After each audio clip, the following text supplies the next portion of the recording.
Welcome to Climify, the podcast that connects climate scientists and design educators together so that we can help combat our climate crisis in our classrooms. The discussions on this program are geared to help you climify your syllabi to assign projects that not only teach design fundamentals, but also can have a positive impact on our climate.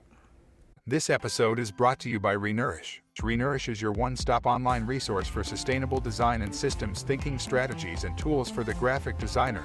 You can learn more about Renourish on their website at re-nourish.org, or you can follow them on Twitter and Facebook at Renourish. Welcome to Climify. I'm Eric Benson, and I'll be your host this season as we talk to climate experts from all over the world to help us design educators fight the climate crisis in our classrooms. And yes, I'm also a design educator. I've been teaching for 15 years here at the University of Illinois. But even if you're not a design educator listening to this show, there's so much useful information jam-packed in each that you too can learn how to do your part to help reduce our greenhouse gas emissions.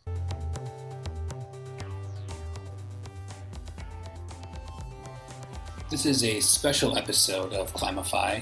It was recorded in the beginning of August at the 2021 AIGA Design Educators Shifted Conference. It was one of many panels. They are discussing design education, and this one was focused on climate action. I was asked to be a part of this panel by the AIGA a couple weeks before, and it was short notice, but I felt this was such an important issue that I had to be a part of the panel. And because I host this podcast, I thought, what a great idea it would be to bring on a couple of past guests to be a part of this panel to synthesize some of that information we talked about in those individual episodes as part of a larger group discussion. So I brought back Katie Patrick and Lisa Zimmermann to this AIGA Shifted panel and had them talk to each other and to the group about what they do and also what they think design educators can bring to the table when it comes to climate action. Now, what you're going to hear in the next about 50-some minutes is a portion only of the actual panel. If you want to, you can listen and watch the entire panel in the YouTube link that we have on our page. But otherwise, this is just a brief version of what happened that Saturday in early August. The panel that is here today, very different approaches, right? But what is common and why I was an advocate for both Lisa and Katie here is that they're both very passionate and their approaches are practical. Like they're trying to do this in a way that can be done and not high level only or not very theoretical only. And sometimes as educators, we can start to drift that way. So I do hope that the discussion today, which is next, provides you with very practical ways forward. So I don't know everyone's level of knowledge of current climate trends and climate science. So I'm asking Lisa and Katie to comment on the question of why is it so important now, more than ever, for us design educators to be including climate science as part of our design curriculum, even foundationally from a sustainability level. And not just from a teaching perspective, but from a design practice perspective. And then I want you to think about too is, what are the roadblocks? Why isn't this happening? So I'll turn it over to both Lisa and Katie here, and feel free to jump in and with that question, a set of questions. And if you're in the audience, feel free to write things in the chat. Lisa or Katie? I'm just going to jump on that, Katie, and you can add to that later.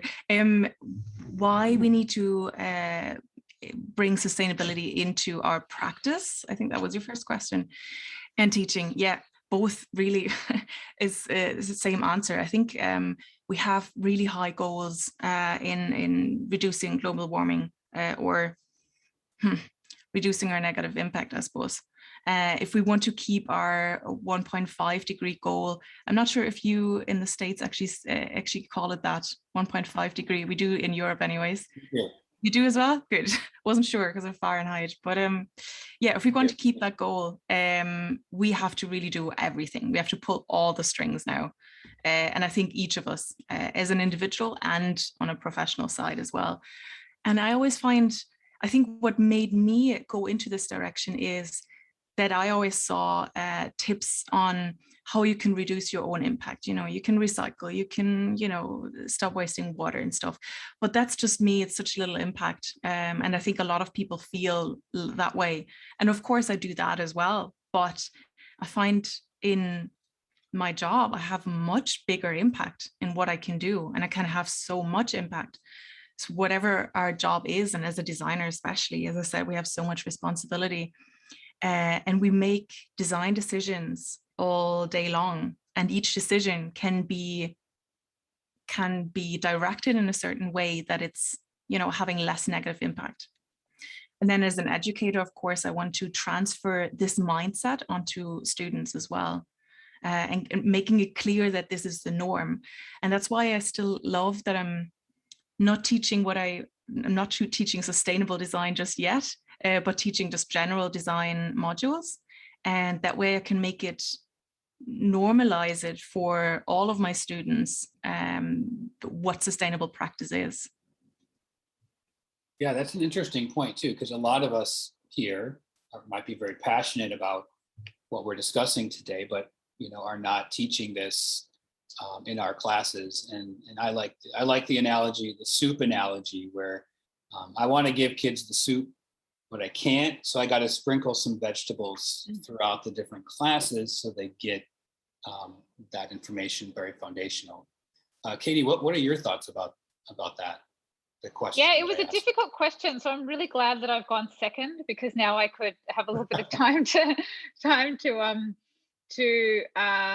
think about it. I mean, I've come from a little bit of a different background, hanging out with engineers and scientists who are terrible at design, usually terrible at communication, and not very creative, and wouldn't even if they tried, they couldn't be. And these are the people who have been in charge of trying to roll out these change campaigns. And so what you've had happening is, let's suppose, to put people in silos, you've got the engineers and the scientists in one silo. Then you've got, let's say, we'll put creative people all in one silo: filmmakers, comics, artists, graphic designers. The people who are able to make beautiful, captivating things, they're all in one, they're another bucket over here. And then you've got the behavioral scientists. These are the psychologists who study the research about what actually gets people to change. You know, they really look deeply. They spend their lives doing papers and studies in what gets people to act. And seriously, these three groups do not communicate with each other hardly at all.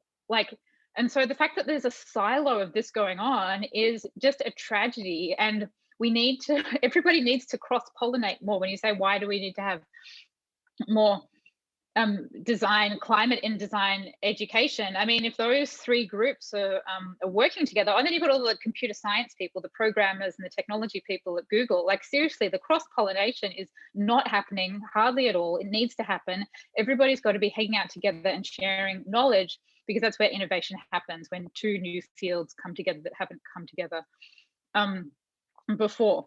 And also, I just wanted to mention something that you said earlier, Eric, where you said, our work is practical. It's not so much in the design theory. It is very practical, like how to get things done, but it's very rooted in a deep theoretical basis. Like all the ideas that I have and the work I've done now and the thinking that I'm doing, I read in academic journals that has been written by people that have PhDs. And it's really quite deeply theoretical. So it might look like I just designed this little light with an earth face on it. So it's like a little red light. And I got Fimo. Art people here probably all know what Fimo is, like little modeling clay. And then I made a little face on it with eyes, and it glows. And it looks just like a cute craft project that I would have done with my child, right? But there's deep stuff in here. One, it uses color, it uses automatic feedback loops of data. It uses color, which I've read studies on, and I've interviewed the main author who researches this. It's very powerful. It's, this part of this ambient theory. It uses like a charismatic face. So you learned that in my presentation I just did. And it uses eyes. There's one study that shows that when you show a picture of eyes watching people, it motivates people to do the right thing, like to put money in an honesty box. And it can also help people motivate people to use, less electricity. So I've drawn from this deep theoretical research to come up with something that's very practical. Okay, like put the earth light on, and earth light's going to get you to like use the microwave instead of the oven during the peak time. So to do really, I think, good climate design, you need to be versed in all of this academic research, all these tools of the trade of behavioral psychology, which unfortunately gets stuck with it gets stuck in academic people. The only people I know who really understand environmental psychology are people who have done a PhD in environmental psychology. Like literally, like I have never met a single person in the field who knows this stuff who is not doing like postgraduate research. Like it's the worst. If there was a bubble of bubbles, it is the most bubbly bubble ever. And I just think particularly with a design community, I mean, you can think about it in two different ways. Like often when people are talking about sustainable design, they're talking about a particular product, like they're talking about like a handbag or a garment or a bottle or a box, right? And they're looking at basically the life cycle analysis and the purpose of this item. There's a whole other type of design, which is something I'm more interested in, which is how you actually facilitate the behavior, because you can only go so far with a product.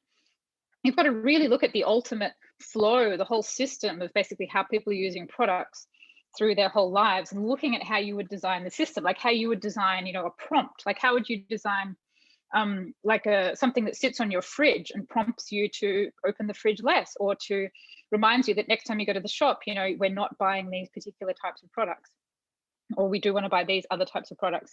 Or if you're looking at, I mean, who cares if the product that you make or the garment that you make is all, eco-friendly? It eventually gets holes in it and you have to throw it out. So what is the life cycle of, there's so much, what I'm trying to say is there's so much design work to be done around the recycling portion of the garments, and hardly anybody is working on that. There's all these garments, eco-friendly or not, which get thrown out. Like the third largest portion of landfill is textiles. First is compostable waste, food and grass. The second one is construction waste, and the third one is textiles.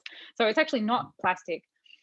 Like that's a whole system that needs to be designed around behaviors, so we don't just look at like the products, look at the entire stream. And that's just such a ripe area for people who are great graphic artists to be looking into this psychology, looking into this sort of behavioral flow and doing something really creative there, because all of the people who are in charge of sustainability, the engineers and scientists, can't do it. So really need your help.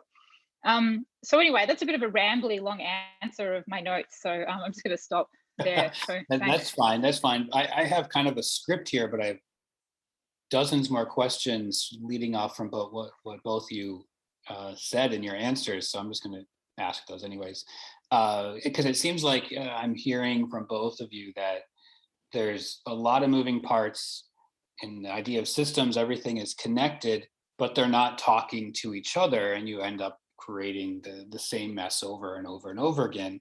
And in academia, of course, you have these silos, and even in the corporate world too, where they're not communicating. So maybe my question is, how do we stop that? How do we get people to communicate more about this so that we can make effective solutions? Obviously, that's a tough question too.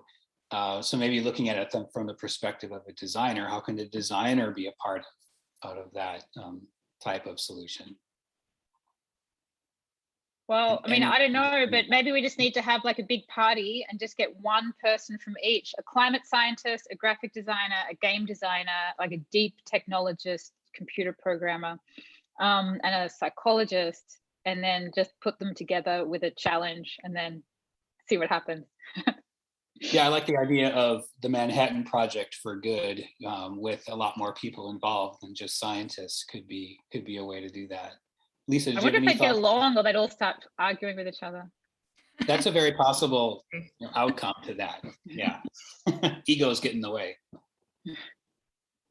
It's not really the solution, but I think what I discovered for myself when I started thinking about how can I make this job a sustainable one is that I started sneaking into other realms, and I try to encourage as many people, to do the same. So, for example, I tried to work very briefly. It was difficult, but to work in printing. So I managed to get a job in printing. I was fired after 2 months, but I learned a lot, and that was literally my goal.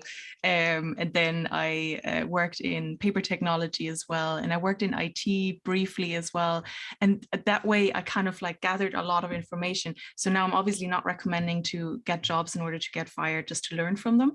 But I do also go to a lot of meetings and conferences that aren't designed for people like me necessarily. So just recently, we had some amazing conferences on sustainability in the ICT sector, for example. And I just went in there, introduced myself, made some amazing connections. And that way, I think, basically what I'm trying to say is I believe that the way we have set up our industries, that each kind of stays their own, I think has to be a thing of the past. I don't think that's a sustainable way of looking at professions and industries. Especially in design, we see that so dominantly, that it's not just one job, it's all fluid. Like, who works as a just graphic designer? Like most people work as UX UI designer, or they work as a web designer as well, or they work as, there's so many, it's so interchangeable and it's so fluid. That's why we can't really look at industries like that anymore. And I hate that most conferences, that's still how we communicate most of this stuff. They're too one-sided. And that's why I try to sneak into as many as I can and just take what I can get from them. But I would love if more people did that we try to, open everything up and invite to our own conferences as well, invite people that aren't necessarily working in that sector, because it's just, sectors don't really work for me anyways. So we need more infiltration in other worlds as well as them in ours. Katie, do you find that in the engineering and environmental science worlds that you're a part of? Do you see that interest in sharing knowledge or not? Oh yeah, I think people are all it's got a very lovely kind of personality type, is attracted to it. Not necessarily like a creative type, but everybody's quite open and nice, but everybody's sort of fixated on their the discipline. People have studied engineering, they've studied science. It's kind of like the way they think, and it's quite foreign for them to think in a different way. But I'm just so passionate about this topic of like getting out of your field and learning new things. I just interviewed on my podcast Jesse Schell. He's the author of the kind of canonical game design textbook, The Art of Game Design. He's a professor at Carnegie Mellon University, and he has this story in his book. If anyone wants to read his book, it's just called The Art of Game Design. It's this big textbook, and the story about how he was juggling. And he used to like juggle as a teenager, and then he found there was this other juggling guy who was like really wild. He did like all this stuff that none of the other jugglers could do. And then he just tells the story about how he doesn't like copy other jugglers. He says, I don't copy anyone in my field. Everybody else copies everyone. He goes, I go out and I look for inspiration everywhere else. And I wrote about it in my book. I did a podcast. I've had all these videos about it. It's just such an amazing story of how he became like the best of all the jugglers by not copying people. And that's what we do when we're in silos. We all copy everybody else. We're like, oh, what fonts is everybody using? I'm just going to do that. I think we've got to really watch ourselves of this tendency to copy others and then look to other professions. Yeah, you both also mentioned something which led me to a question that I wanted to also open up to everyone here that's in attendance.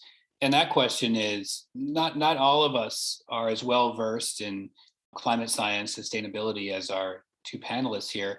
So, what do you think then our biggest needs as design educators are to get ourselves to a level where we can be talking about this more confidently, with more details, with more actionable things in the classroom, for instance, like using game design as a way to change behaviors. And I'll open this up not just to Lisa and Katie, but to everyone. What do we need to get ourselves up to a level where we're, educating the educators essentially to be climate design educators? Lisa, maybe you can start with that, and if anyone wants to add in the chat, that would be great. How we can educate educators. That's basically the question, isn't it? Basically. Tough one. I think we need to get out of our silos, right? We've heard, but what are the things have you felt along your way? Yeah, good one. I thought I could tackle that. Well, I would encourage everybody not to be like me and wait 6 years until they finally get there. Because as Katie mentioned as well, there's a lot of people in academia that kind of do amazing, interesting research, but then it never gets anywhere. And I think we need to talk about it even if we aren't experts. That's because nobody is. Just because I specialize in this area doesn't mean I know everything. I can't, it's impossible. And it's also impossible to be completely sustainable in the first place. Like, we have to see it as something fluid, intangible, but we still need to like talk about it and do our best. And that's probably the best way to go about it. Yeah. What other tips do I have? I see in the chat there is something about feeling stuck, that they don't know enough about teaching this topic. And one thing that I thought was useful for me was I actually trained with Al Gore's Climate Reality Project, and there's a lot of details there. Some of them are very doom and gloom, which Katie said we should avoid. But then there are some very practical things there. And one of them was just a simple fact that manufacturing is, if not the largest, one of the largest contributors to our climate crisis, and around 80% of the environmental damage that comes from any sort of project where something is then manufactured is in the design phase. And that's a huge important fact that we can share with our students, as well as, hey, if you're an educator, you might want to sign up for the climate reality training. It's free. So Katie, the question I was asking here a minute ago, because you had to step away, was what do you think design educators need if they're not at the level to feel confident about talking about this in the classroom? What kind of assistance can you give to those educators that feel that way? Well, I just think if you're trying to do any type of climate design, I just don't think you can just get a leg in unless you've got like the basic behavioral psychology stuff down. So, it's not a very well taught subject. When it comes to environmental specifics, so there's a lot of books. There's like the book Nudge and the book Influence, and there's a great textbook called, I think it's called like behavior change design. But when you're coming to environment, it's quite different, because we've got this whole it's called biospheric values, like how we connect with the planet and how we kind of influence social change and movement. So it's got all these dynamics that traditional behavioral psychology doesn't have. So I think just it would be good if there was a basic pro forma course, like there was just like a PDF. My book is kind of like a proxy for that, but if there were an academic person could come up with their own, like just looking at like what social norms are, social comparison, feedback loops, the reward system of the brain, how people create groups, just like the basic stuff, so you don't get designers going out and just making mistakes. They make mistakes all the time. I've got one in my book, which is a simple mistake that gets made constantly. And I think everybody makes it until they know otherwise, which is when you tell people the bad thing that's going on, you explain the negative social norm, which is like everybody's littering. And then you put a picture of litter. And then what that does is people will imitate that. They'll actually litter more, because they're like, well, everyone's littering, who cares? Or look, everybody's using lots of plastic bottles. So you think, oh yeah, well, you read it and your unconscious mind can't help but imitate. Well, everyone's using plastic bottles, I'll use plastic bottles too. Instead of framing the text saying that, like an increasing number of people are using reusable bottles. Please buy the reusable bottle, and a picture of the person using the reusable bottle. Like just that basic, like it's just so obvious when you read about it, but if someone maybe didn't ever tell you and you didn't read, you wouldn't know. So just like this basic behavioral science, and just kind of like what I mentioned before, when you talk about like the manufacturing industry, like if your job as a designer is to just make a disposable plastic bottle, I don't know, slightly less polluting, like, okay, cool, maybe. I remember I saw one that had like the little caps. They decreased the cap size. So instead of like a big cap, now it's like a little cap. And they're like, we saved all this plastic and all of these creatures from dying because our plastic cap is now half the size that it was. It's like, well, I suppose it's a move in the right direction, but ultimately, if you really want to be a powerful designer, you want to be looking at how to put reusable bottle infrastructure into the world. Like, how do we have it in parks? How do we have it in lobbies, in gyms? So instead of like the vending machine where you get all the plastic bottles, like what are we going to be designing? I mean, that's where you want to have your imagination in, not just the single product. So they're the kind of like two things I think design educators could enhance their curriculum in. Yeah, Just I think want to add something there. Sorry, Eric. Go ahead. Just while Katie was talking, I was thinking, if I had to break down everything I learned about sustainable design I can basically break all of it down into just two things that we need to know. One would be ethics. And I think that's a really good way to start for any project. So rather than, I would never say to my students, we need to create or I would never, unless it's in the brief, but like as in it has to be like environmentally sustainable, but rather let them figure out what's important to them. I find those briefs the most valuable lesson most of the time, that I let them figure out what's important to them, figure out their own values, what do they believe in, what's important to them. And that could be, societal issues or environmental ones. And then they build their project around that, figuring out the problem that they want to solve themselves. So that's something we can all integrate into briefs and into the curriculum quite easily, because it doesn't have to be it's defined on the students' own values. So they have to figure it out themselves. And a lot of them are probably going to say, I care for environmental stuff anyways. So it's going to be an environmental project. And then the second thing is, I think all we need to know about sustainability is the life cycle of whatever we're designing, producing, and considering each and every part of that and asking questions about it.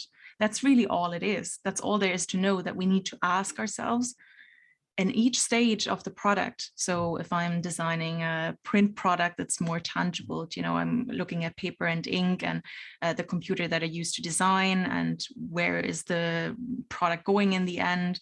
Or in a digital product, I have the same thing. I'm using resources and I put the data on a server. So there's things involved, there's steps involved. In the end, it's one life cycle though. So within that one life cycle, I'm looking at the individual points and where does it come from? What resources did it take? And where does it go afterwards? And that's all we can ever do.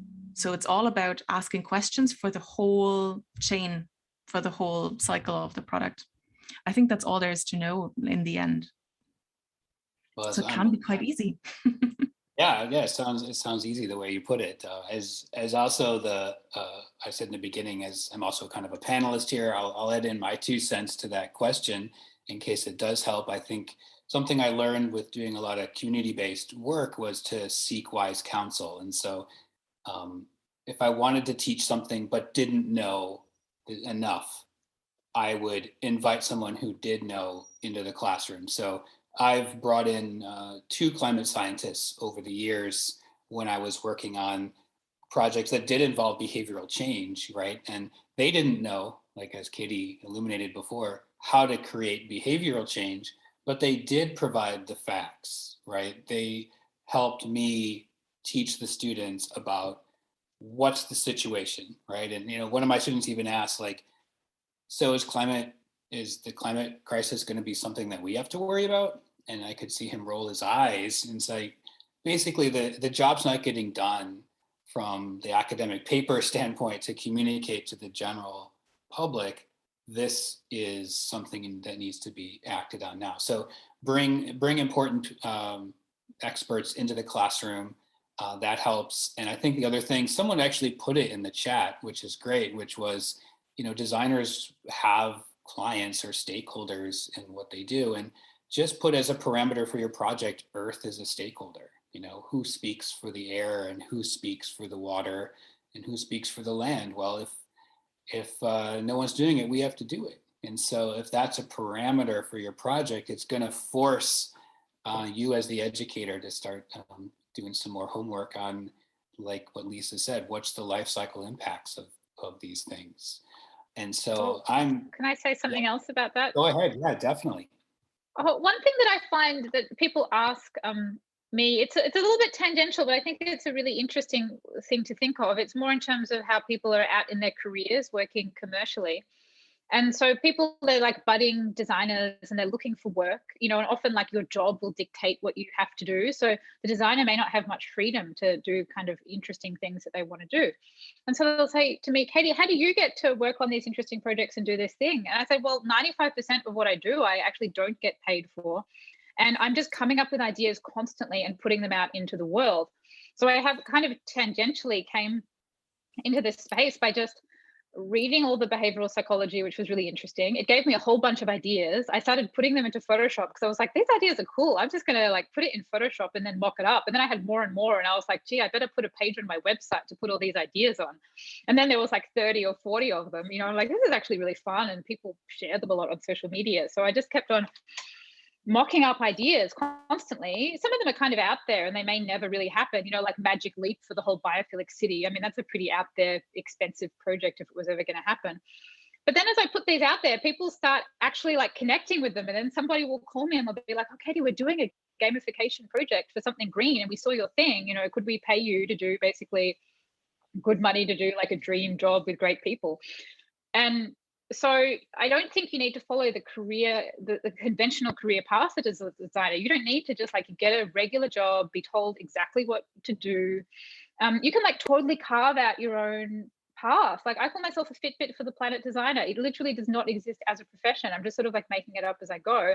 You can just put out great work, market yourself, network a lot, invent your own niche, and then eventually somebody will pay you to do it. Like I promise you, eventually if you keep on it and network enough, someone will pay you to do it. You don't need to let the industry and the market define who you are and what you do. Just be bold and just come up with your own ideas and carve your own way, develop your own identity and your own style. Yeah, I think that's another really important point about, even what you tell your design students is your career doesn't have to be what you are just told or maybe your foresee it could be as you go into design school. It could be so many other things. And so I think inviting both Lisa and Katie Patrick into your classrooms would be a fantastic idea for the fall, because I think they would be a great inspiration for your students. Well, let's take a quick break here for some commercial messages. Where do young designers see themselves at the intersection of climate change and innovation, and how can we teach that intersection in the classroom? Designers are problem solvers, capable of imagining solutions for a more sustainable future. We have a bigger role to play in all phases of the design process, not just the beginning. My name is Rachel Cifarelli, graphic designer, recent college grad, and part of the Climate Designers EDU team. And after graduating, I realized today's classrooms tend to skip over that universal side of design. So if you're a design educator, I want to hear from your students. Help set in motion the first ever project that centers students at the intersection of design education and climate change. I want to know what your students think about sustainable design, how they see climate change impacting their future careers, and what even comes to mind when they hear the term climate design. Send your students to climatedesigners.org/edu/newwavesurvey to take the 5-question survey or sign up for an interview with me. Help me inform a new wave of design education, one that teaches every designer how to be a climate designer. So like I said, we're coming into about 30 minutes left here, and I'm all for anyone turning off their mic and asking a question to all of us as a group, and of course the panelists. So if anyone does have a burning question that they didn't get answered in the chat, which I don't think we answered most of those, just unmute yourself and we'll be happy to meet you.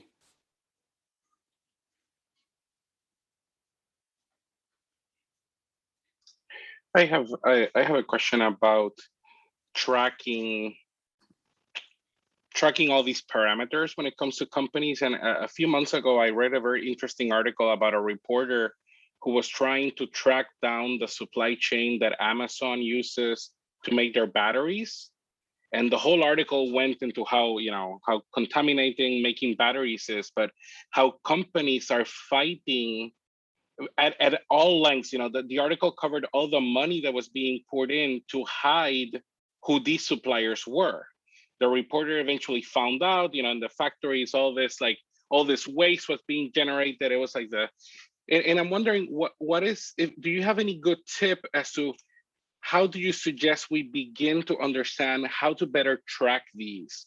Because, the supply chains of these companies, for me, it takes a long time to understand how these things work. And then, of course, they go into all these all these naming conventions that become very businessy, and then we get lost. And I bet that they're doing it on purpose so that we never find out. But it's all of you have spoken today about transparency in data, and a lot of what you're doing uses this data to make the world better. But I am struggling to try to understand how to get to that data so that I can make better choices. Well, I can say real quick that you made a comment that maybe they don't want you to know, and I think that's accurate. And for an example, I signed a project a number of years ago, which was for the students it was like a potluck. All the students brought their favorite dish and they had to make it themselves, or if it was cereal, they could bring the cereal. And then afterwards, after we talked about it, I asked them to look at the supply chain and then the carbon footprint of the food they just ate, right? And it kind of was a shock to them that all of a sudden they had to do some work. They thought it was just a fun little potluck. But in the end, they had to, like you did, Alberto, and your students did, they had to call like investigative journalists, General Mills, companies that manufactured the pasta that they love, to figure out, where are they getting their gluten-free pasta from, or flour from, for example. And it was like hidden behind door after door after door of information until finally a few of them found out it was coming from India. And it's like, okay, well, I'm in Illinois and Kansas is just down the road, or Nebraska is just down the road. Like, what happened there? So everything is this large system, and that's how nature works. It works in this interconnected set of systems that ebbs and flows, and what goes in, something comes out, right? And you want to balance in that system. And so that's when we're thinking about sustainability, we're thinking about balancing that particular system. So I think your question is a great one. And I think it's a really challenging thing to answer because some of the doors are closed and they don't want to let you in to see. But then, listen, I'm not going to spend my money here. If you're not going to be transparent about it, and a lot of the younger generations and some of us as well we want to know transparently where things come from. But I'll stop there and let someone else come in on this. Oh, can I jump in? Because it's an area I know about. If you really want to take a deep dive, there's a book called Disclosure. Now I can't even remember the title of it. Oh my God. No, it's called Disclosure. No, the trials and something of disclosure. And there's a guy who studies it called Akon Fung at Harvard University. And so there's this field called mandatory disclosure, because often when we're wanting to get data out there, not everybody will want the data out. The good players they want to be like, yeah, look how great we are. But then the bad players are not going to want to have it. So what you need is the government getting in there and mandating that the data is made public. It's really the only way to get a unanimous data set. However, the bright side for that is that industry doesn't really like being told what to do. Often industry doesn't like the EPA and they don't like environmental regulations. So you say, listen, we're not going to regulate that heavily. We just want to see the data. So they'll agree to the mandatory disclosure of data kind of as a trade-off when they won't want to agree to, like really severe environmental restrictions. So these mandatory disclosure laws have been quite easy to get through, but they can have just as good effect, because once you got the mandatory disclosure, you can put everyone out like on a leaderboard and you can basically be like, well, why are you in the bottom 5 percentile of like really bad performers? everybody will want to improve their score. And the EPA did this with toxic chemicals, and actually it was one of the biggest environmental wins of history that like hardly anybody knows about unless you like really work in the space. They got a 45% reduction in toxic chemical use in America because the EPA put in this mandatory disclosure. And they didn't tell anyone they had to stop using toxic chemicals. It was just by looking at the data, they actually changed that. So I think it is really difficult often to get the data. And I think your example was really cool that you mentioned, Eric, with the cereal and the pasta. There's such a fun idea. Calling companies, you know what, and if they don't know the answer, who knows how far it will go up to the top. I mean, you hear when companies talk about like changes they make, they're like, somebody wrote me a letter, you know. It's like, I don't know if it takes like that many people writing letters to make this change, because often it doesn't seem to take that much. And you could actually have like a really big effect. And like with the batteries, if you actually start asking questions, you know, maybe it could actually make a bigger change than you think. But I mean, if anyone wants to work on it, you know, it all comes under that umbrella of mandatory disclosure. And there's been a lot of case studies and research done on it, how it affects things. If you love to read academic policy papers for fun. Okay, I'm just going to jump in there if that's okay. There's two resources that I wanted to share with you guys as well. One is, I'll put that in the chat now. I asked recently in an interview with Tom Greenwood, who is the founder of Whole Grain Digital. It's just a very, very progressive, sustainable web design studio in London. I asked him, how did you go about assessing your carbon footprint and in order to reduce it? And he was like, well, so we didn't do it ourselves. There is companies who do that for you. One of them is Plan A. I'm sure there is American versions of this out there, but they basically use AI in order to assess the data that I don't really know how they gather the data, but I think it is painstakingly questioning all the employees about you know, what they do.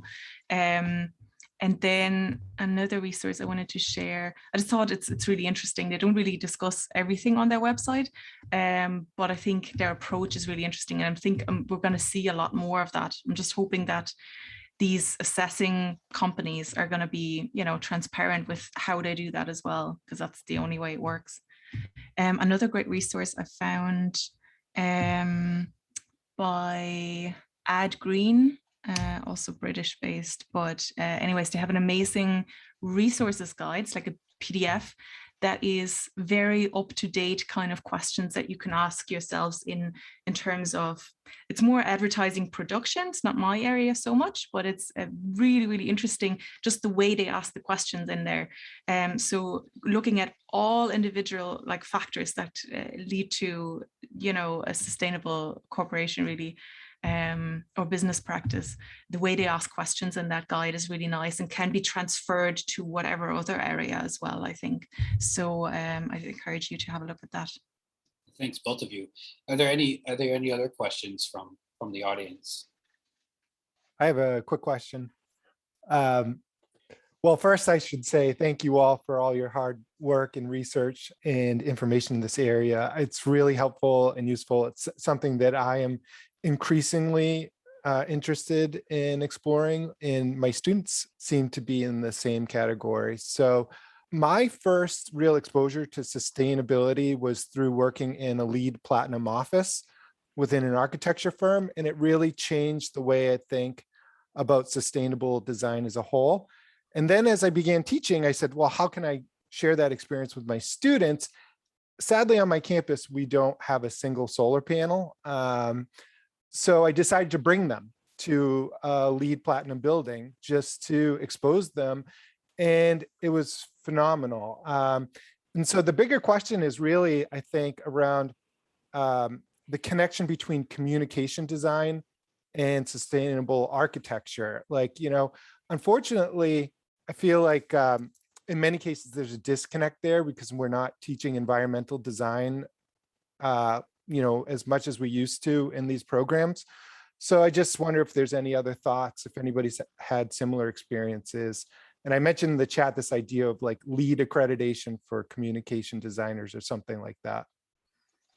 So yeah, that's actually a really good question. And what I like about LEED is that the tiers in the different LEED up to platinum allow architects to do better each time. And of course, like working with different clients, budget in the world definitely goes down sometimes, of course. So if designers thought in a similar way, maybe as educators or practitioners, we could think about doing better each time and setting these sort of levels or tiers similar to LEED.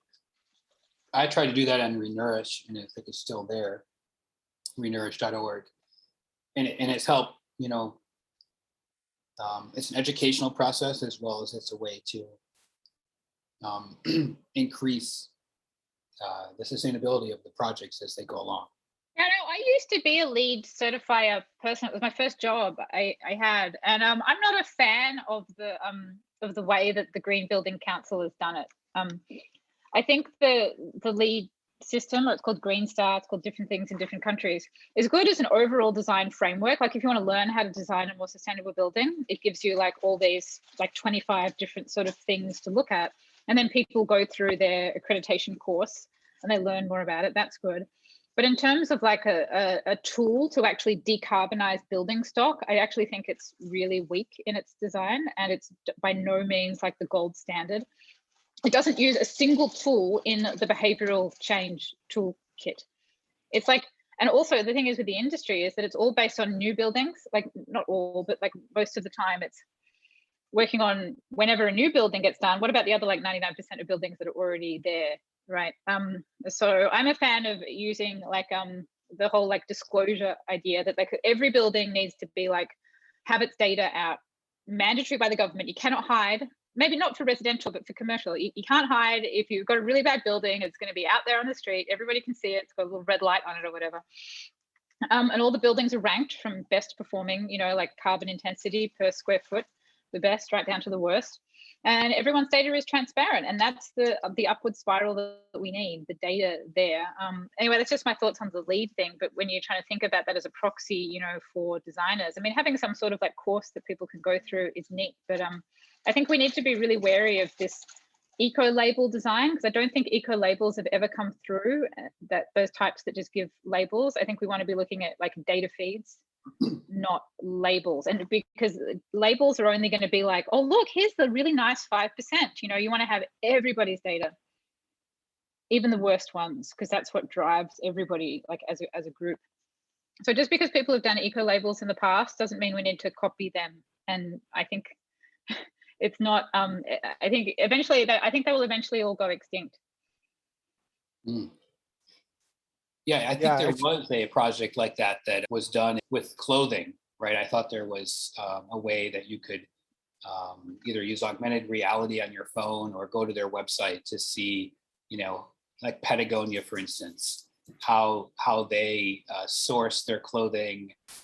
Everlane is another one that does it. So I think that was one that I was really familiar with, was in the world of fashion. And I feel like I interrupted somebody when I spoke. Was there someone else that wanted to say something? Oh, I was just going to mention as a follow-up, of course, LEED is probably the most popular in the US system, but there are many. And there's a lot of debate about the, which system is the best. It seems like LEED tries to go for this idea of something is better than nothing, kind of generally, and they have a committee that constantly updates the protocols each year. And they are shifting from new buildings to reuse and stuff like that. But there are other ones like the Living Building Challenge, just to mention another one that I think is much more innovative in getting buildings that are like, fully sustainable and in many cases off the grid. Here again, I think as communication designers, like where's our equivalent of the Living Building Challenge, like in terms of the projects that we do? So, sometimes I always thought like communication designers were ahead of folks like architects, in thinking about these things. But here, I actually think they are ahead of us, to be quite honest. there's much more experimentation, and I think there's plenty of room for us to do more here. So that I think this panel is really seeded with a lot of great ideas. Why don't you start it then? Start the Living Building Challenge equivalent for designers. Gosh. Somebody's going to start it. Great advice. I like it. Don't be afraid of failure. Try it. If it doesn't work, no one's going to have hard feelings. Only growth. Thank you for that. I'm going to put it on the list. And Katie, you will be on the committee. Yeah, okay. I suppose I've dug my own grave there with that. Okay, I'll be on the committee. At least you got one friend, at least. And I'm sure lots of others. Anyone else should put their little hand thing up on Zoom if they want to be on the committee too. Well, actually, this does lead into my final question in the last 10 minutes. A perfect transition. Thank you, Dan. And that is, we're here at an AIGA Design Educators conference, right? And I'm really curious about what you as a community want to come of this particular panel, right? We're talking about an issue, climate change, which has a great effect on everyone, and even more so on others, depending. And does it stop here? I hope not. What do we want to come of this as a community, as a collective, and how can we help each other get there? So that's kind of my parting shot in the last 10 minutes. Living Building Challenge for designers will happen. So what else? And you can use your mic for this one as well. Why don't you get somebody who's do a session on the type of people I interview for my podcast, the environmental psychologists, because they're really, really smart. And they know so much more than us. And even I'm still a beginner in the space, even though I specialize in it. They're really advanced, kind of the elders, get 3 of them and to come on and ask them these questions, and they'll have really insightful stuff to say. I think that's a great idea, because it also tackles another issue we raised earlier, which was breaking down the silos. Why is there always graphic designers or industrial designers on the same panel? Why aren't there the people that Katie mentioned here? And there is a great idea that's easily implementable. I was just going to say, you need to go back to the fundamental system of the way academia is structured, that it doesn't incentivize anybody to get out their information to people that can implement it usefully. They just need to publish and stay quiet. Publicly quiet. So that fundamental structure is a constant disincentive for them to be out in conferences like this. True. Very true. Can you change that as you work in academia, Eric? You can spearhead that. I'm going to give everybody jobs to do. I'd have to go back to being an administrator, and I don't want to do that. But potentially from the ground up, I can continue to work. A hack away at the ivory tower. Yeah. Is it Elio? You have a comment? Yeah, I have a comment. I think that one way to be more aware of them, not only climate change, anything that could be wasteful, is when you go through a need and then you actually experience that lack of a resource, then I think you would have a better understanding of the situation.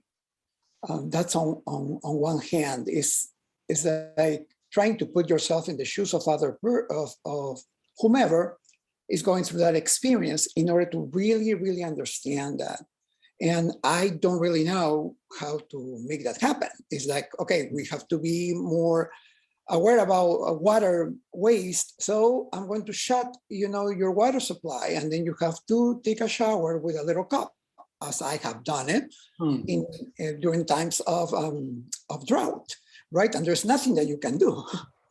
Or lack of electricity, because the Shining Path is taking the towers, knocking them down, and then the city goes completely black. And then you say, now I have to come up with a way. Of course, there are different reasons, but when you go through that experience, you may be able to be more aware of what to do, or to be wasteful. I made a silly comment on the chat saying that I have never bought bottled water. I've never done it. And whenever I'm tempted, I say, no, I cannot break my record. So I continue, right? So I think it's by making probably some decisions about that. And then the second part would be about the collaboration and the working in groups. I find that also very challenging, not impossible. We talk a lot about that in my institution. We talk about collaboration a lot. It has become just this phrase. But when you want to make it happen, you encounter these difficulties, and there are ways to make it work. It's just you have to work much harder. So then, how do you really? I have this project last semester in which students had to work together in order to create social media ads for Instagram to promote our programs, and man, they struggled, working together. And you give them all the information, but that's the thing they told me personally. He said, I don't want to be dragged down by somebody who is not going to be responsible as I am, or things like that. So those are the challenges, So sometimes we talk, at least within some groups, that we should be doing this and that and say, how can we make that happen? Those strategies are the ones that we need to discuss also a little bit more. Thank you. Yeah, sometimes we forget, we have a great assignment and they work in groups, and we forget group dynamics, and to talk about the group dynamics and how to make that run smoother. I think we face that every time. I know I have. So that's a really good point. What else comes to mind from everyone here? Just think groups are where it's at. Everything I've been, my whole, zeitgeist of the last 6 weeks for me has just been group. Think in groups, which is a little bit hard with COVID, but just, I've never in my whole life thought that everything has to be done via group psychology. And now I'm just totally in a different headspace about designing for groups. So, if you just tell people your design objective is to get groups of humans to influence each other through forming a group with a common goal, got a totally different framework to if you see people all as individual actors. Yeah, for sure. And I talked to a climate scientist who mentions, which I think is very positive, that designers, in his view, are really good at piling on like new knowledge through the different clients they work with from different sectors, and that we always have to keep track of technology and how we make things and the supply chain of where things go. And so I think my takeaway from his conversation or his comments were that we can do this. We can add behavioral science into our repertoire. It takes working uphill, like Elio said. It's a challenge, but I think it's something we have to do. I'm all in on it. And so I'm very open to working with any of you on things going forward in the fall and beyond. On what I want to come out of this conversation is just more conversation and more action, because there's really not a lot of time to waste on this. And I find myself every day like, oh, I don't want to go and do this, but I know like the clock is ticking. I have to go do this. This isn't something where I can just wait a week and get back to it, because hopefully what I'm doing will have a positive impact. And of course, that's why I said yes to this panel, because I didn't want to wait around and not have it happen. But my final thoughts are that a lot of these conversations I've had over the pandemic over at climatedesigners.org, and I've met fantastic people, including Katie and Lisa, through that group, either directly or tangentially from other people there. And it's broadened my knowledge of what we talked about today. Thanks for listening to Climify. If you enjoyed this episode and you'd like to help support the podcast, please share it with others, post about it on social media, or leave a rating and review wherever you listen to podcasts. To catch all the latest on Climify, you can follow us on Instagram at Climify Podcast. Climify is part of Climate Designers. Learn more at climatedesigners.org/edu.